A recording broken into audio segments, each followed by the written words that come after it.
Hello बच्चों, मैं ममता कश्यप। आज मैं न्यू टॉपिक लेके आई हूँ, job analysis. Okay, now let's start. मैं बहुत दिन से वीडियोस नहीं ला पा रही थी, उसके लिए सॉरी बच्चों। तो आप आज से मैं रेगुलर आप लोग को न्यू टॉपिक के वीडियो बनाऊँगी, जिससे कि पूरा आपका HRM कवर हो जाएगा। ओके, तो नाउ लेट्स स्टार्ट। ठीक है, जॉब एनालिसिस पहले समझते हैं कि जॉब एनालिसिस होता क्या है। ठीक है,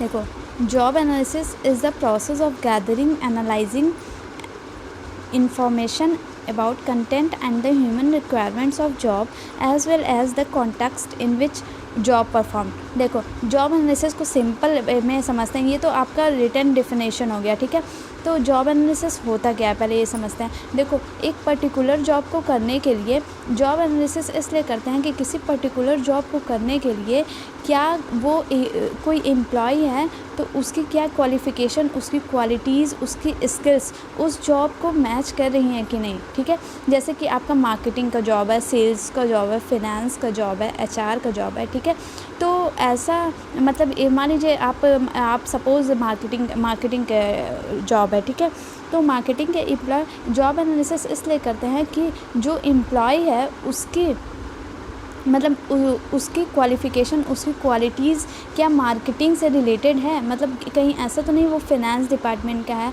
वो उसको मतलब फिनेंस का ज़्यादा आता है, या फिर उसको वो HR कैटेगरी का उसको ज़्यादा आता है। ठीक है, और आप उसको मार्केटिंग के लिए हायर करते हो। तो हायर करते समय जॉब की पूरी एनालिसिस करते हैं कि एक पर्टिकुलर जॉब के लिए क्या रिक्वायरमेंट है। ठीक है, क्या मतलब किस चीज़ की रिक्वायरमेंट है, उसके लिए क्या क्वालिफ़िकेशन चाहिए, क्या क्वालिटीज़ चाहिए। ठीक है, क्या स्किल्स चाहिए, उसके लिए मतलब एम्प्लॉय की पर्सनालिटी क्या होनी चाहिए। ठीक है, सब कुछ मेंटेन करने के लिए जॉब एनालिसिस किया जाता है। ठीक है, किसी जॉब के बारे में पूरा डिस्क्रिप्शन जानने के लिए जॉब एनालिसिस किया जाता है। ठीक है, देखो लिखा है ना, it is the process of gathering and analysing information about content and the human requirement of job.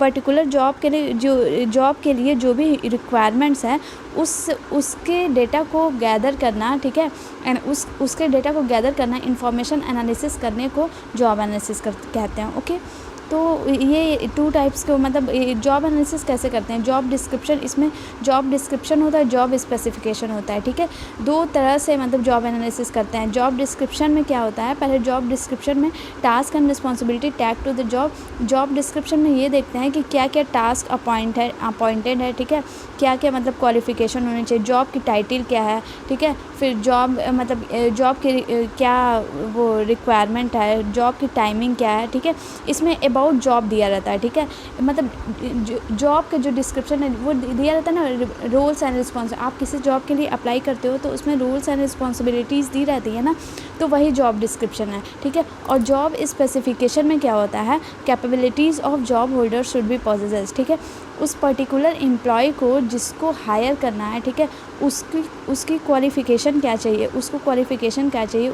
उसको मतलब एक्सपीरियंस कितना चाहिए। ठीक है, तो ये सब जॉब स्पेसिफिकेशन में डिफ़ाइन होता है। ठीक है, जॉब डिस्क्रिप्शन में अबाउट जॉब होता है, जॉब के बारे में उसको क्या टास्क परफॉर्म करना है। ठीक है, क्या चीज़ मतलब क्या उसका वर्क है। और जॉब स्पेसिफिकेशन में ये डिफ़ाइन होता है कि उसकी क्वालिफ़िकेशन, उस जॉब को करने के लिए क्या क्वालिफ़िकेशन चाहिए। ओके, देखो, जॉब डिस्क्रिप्शन में क्या क्या होता है, जॉब टाइटल होते हैं, जॉब लोकेशन होते हैं, जॉब समरी होती हैं, वर्किंग कंडीशन होते हैं, जॉब ड्यूटीज़ होती हैं।